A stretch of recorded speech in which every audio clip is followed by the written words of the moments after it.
Eh bien salut à tous, Alex, j'espère que vous avez la forme. Moi écoutez, ça va super. Aujourd'hui on se retrouve pour une vidéo sur Forza Horizon 4. Oui, on est bien sur Forza Horizon 4, vous le savez peut-être pour la plupart. En live j'ai pas mal fait de FH4 en ce moment, parce que ce jeu est juste une masterclass, franchement. J'adore ce jeu, il est juste magnifique. Vraiment, c'est un pur régal visuellement, au niveau du contenu, au niveau des véhicules, au niveau de plein de choses. Sincèrement, il n'a pas grand chose à envier à FH5. On va essayer d'en parler un petit peu dans cette vidéo. Si elle vous plaît, bah écoutez, pensez bien à me le faire savoir en mettant plein de pouces bleus, plein d'abonnements, en me donnant également votre avis en commentaire, ça ferait super plaisir. Merci à tous ceux qui le feront. Et puis bah écoutez, c'est parti pour la vidéo. Allez, du coup c'est parti, on se retrouve en jeu et la première chose qui devrait vous choquer, c'est tout simplement l'apparition de la neige, étant donné qu'on est dans la saison de l'hiver au niveau de la sélection du festival. On est du coup dans la saison de l'hiver et l'hiver sur FH4, il y a de la neige et ça c'est quelque chose qui nous manque très clairement sur FH5. Quel plaisir, regardez-moi ça.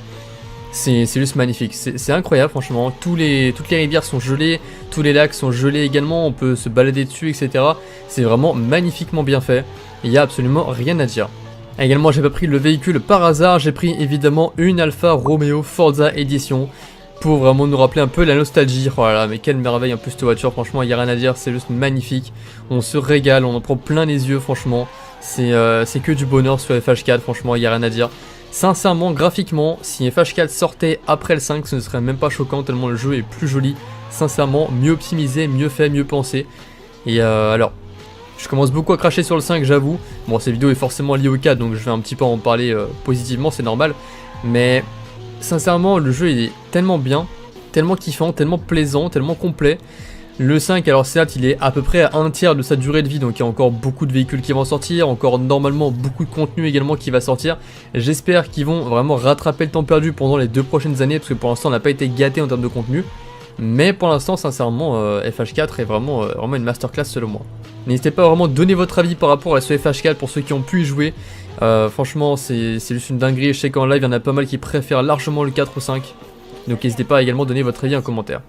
Alors ce qu'on va essayer de faire, c'est qu'on va essayer de comparer un petit peu les deux jeux. Alors au niveau de la map, sincèrement la map est plus petite par contre que sur FH5, ça c'est clair et net, il n'y a pas à dire.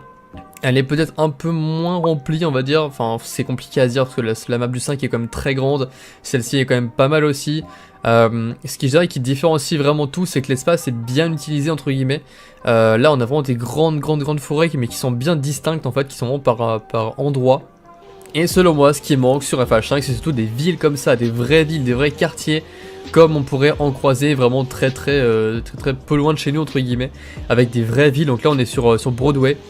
Et quelle ville, franchement, c'est juste magnifique, sincèrement, il n'y a rien à dire. C'est juste une masterclass, personnellement, j'adore cet endroit. Il y a moyen de faire du drift de fou, de faire même du RP très facilement. Alors que sur FH5, bah, on a Guanajuato, on a quelques villes comme ça. Mais c'est pas pareil, je trouve que c'est vraiment pas le même endroit, je sais pas, le même esprit on va dire. Pour moi ce genre de ville ça reflète vraiment plus ce qu'on veut voir sur un Forza, plutôt que des villes un peu mexicaines, un peu délaissées entre guillemets, qui ont pas forcément beaucoup d'intérêt selon moi. Petite chose également qui va peut-être vous paraître anodine mais qui pour moi franchement est très importante, c'est le nombre de maisons de joueurs qu'on peut avoir sur le jeu et le prix également qu'elles vont coûter. Donc on a déjà celle-ci qui nous permet de débloquer le drone, on va pas faire le lien sur tout, on a celle-ci par exemple également qui est jolie. Il y a pas mal de maisons, il y en a vraiment peut-être une dizaine sur la map un peu partout, c'est vraiment hyper stylé. On a plusieurs manoirs également, il y a 3 manoirs, enfin 2 manoirs il me semble et un château. Donc on a ce manoir là qui coûte quand même pas mal, il me semble, je sais plus exactement comment je l'ai payé, mais en tout cas il coûte quand même assez cher.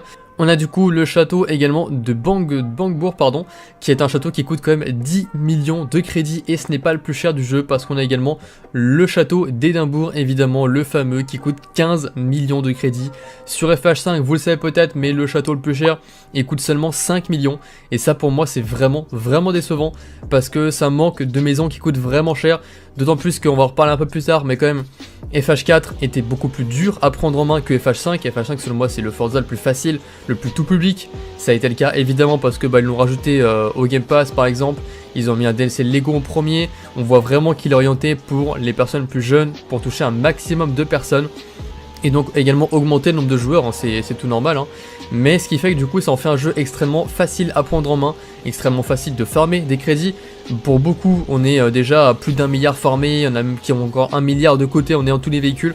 C'est un jeu qui est très simple à prendre en main, peut-être trop simple. qui un petit peu dénature la licence de Forza qui était beaucoup plus compliquée auparavant. Et ça je peux le comprendre pour les anciens joueurs qui ont joué à des jeux beaucoup plus durs sur la licence et qui se retrouvent sur un jeu qui est beaucoup plus facile pour eux. Et malheureusement bah écoutez je suis désolé pour vous.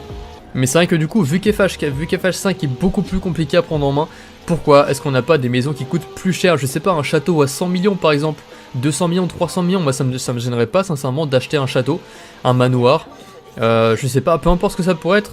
Mais un truc immense qui coûterait des centaines de millions de crédits, moi ça me gênerait pas, au contraire, ça mettrait un vrai objectif pour se motiver à farmer comme il se doit et à avoir du coup les bâtiments les plus chers du jeu pour se faire de réels objectifs et pas seulement avoir 5 millions hyper facilement en faisant plus ou moins n'importe quoi, en vendant une voiture de la sélection du festival par exemple, en récupérant 20 millions, hop on achète toutes les maisons et puis c'est bon, le jeu est terminé et c'est un peu dommage. Alors il y en a qui vont dire les maisons c'est pas hyper important sur le jeu, évidemment c'est pas l'aspect principal du jeu, hein.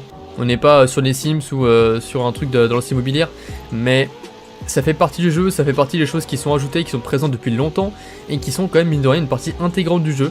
En parlant de DLC, évidemment, vous êtes peut-être pas sans savoir qu'il y a Fortune Island comme DLC et également Lego Speed Champions. Donc j'ai fait Fortune Island en live hier soir, je tourne la vidéo. Donc c'était un super DLC, sincèrement, je vais quand même y aller vite fait pour vous montrer tout ça.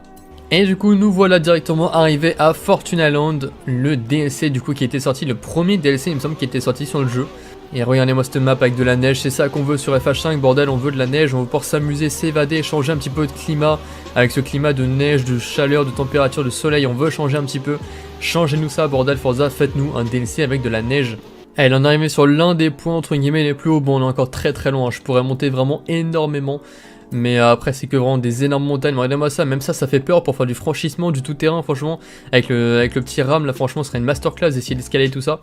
Et mais là du coup on a vraiment un gros point de vue sur la map et regardez-moi ça, franchement si c'est pas beau, c'est vraiment magnifique. Alors c'est un univers très terne, très forcément avec beaucoup de neige donc la nature est morte, c'est normal, mais ça contraste vraiment bien avec la map de base qu'on a sur FH4 qui est quand même relativement colorée finalement et là franchement ça donne vraiment envie avec le RAM comme ça, là ça donne vraiment des images de fou et quel plaisir ce DLC, pour moi c'est le meilleur DLC qui est sorti sur Forza et je pense qu'on est quand même pas mal à penser comme ça. Évidemment sur Fortune Island, évidemment l'intérêt presque principal j'ai envie de dire ça va être du coup tous les coffres au trésor parce que vous avez du coup 10 chasses au trésor que vous allez pouvoir débloquer à chaque fois que vous allez avancer un peu plus dans le DLC en faisant les coups de pub, les courses, les panneaux etc. Chaque trésor vous donne 1 million de crédits. Donc ça vous fait 10 millions de crédits au total, plus 3 voitures, vous avez du coup le Lamborghini Urus à débloquer. Alors pour ceux qui veulent pas les spoils, bah écoutez, bouchez-vous les oreilles ou passez un petit peu rapidement.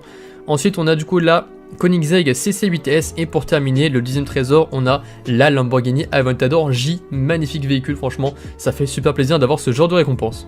Même les tirages, sans déconner, ils sont pas méga stylés par rapport à FH5, ils sont super stylés je trouve les tirages de FH4, franchement ça nous régale juste.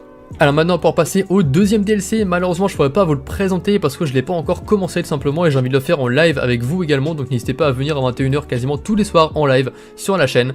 On fait pas mal d'FH4 en moment donc si ça vous chauffe pensez bien à venir, évidemment chaque saison également on les fait en live à partir de 21 h et des fois on fait d'autres streams, peut-être pour ce soir au moment où je tourne la vidéo on sera peut-être sur Far Cry, on verra, mais n'hésitez pas à passer, ça fait super plaisir en tout cas, on vous attend avec plaisir. Dans tous les cas, voilà, le petit DLC Lego qui a fait un petit peu débat, je vous mettrai évidemment des images, des trailers, etc. par exemple. C'est un DLC qui a été très controversé dans le sens où ça a fait plaisir à tous ceux qui aiment Lego, mais c'est un DLC qui vise en tout cas à toucher le tout public, un petit peu comme Hot Wheels comme on a pu voir sur FH5, qui est un DLC qui n'a pas énormément plu dans l'ensemble, on va dire que c'est pas une catastrophe, hein, mais disons que c'est pas un DLC qui a marqué les esprits on va dire. Et pour le coup Lego, voilà, c'est pas une grande réussite, il me semble que sur les notes sur Fortune Island on était proche de 9 sur 10, alors que Lego on était peut-être à 6 sur 10 ou 5 sur 10 je crois, un truc comme ça. Donc c'est vraiment très faible en termes de notes, en termes de ressenti et de plaisir pour les joueurs par rapport à Lego. Et c'est pour ça que si ça revient sur FH5, c'est pas une mauvaise chose en soi, mais c'est que vu que ça a déjà été, on va dire un peu une catastrophe sur FH4, s'ils le ressortent sur le 5, ce serait vraiment dommage et vraiment une grosse erreur pour le coup. Et on espère vraiment que ça ne ressortira pas, même si le DLC a comme des avantages plutôt sympas, l'univers est marrant on va dire. Les voitures pour moi sont dégueulasses, sincèrement ça j'arrive pas à m'y faire. On pourrait également parler des histoires, avec par exemple des collaborations incroyables avec Top Gear pour avoir un tracteur de chez Top Gear, pour avoir des voitures vraiment magnifiques pour le coup.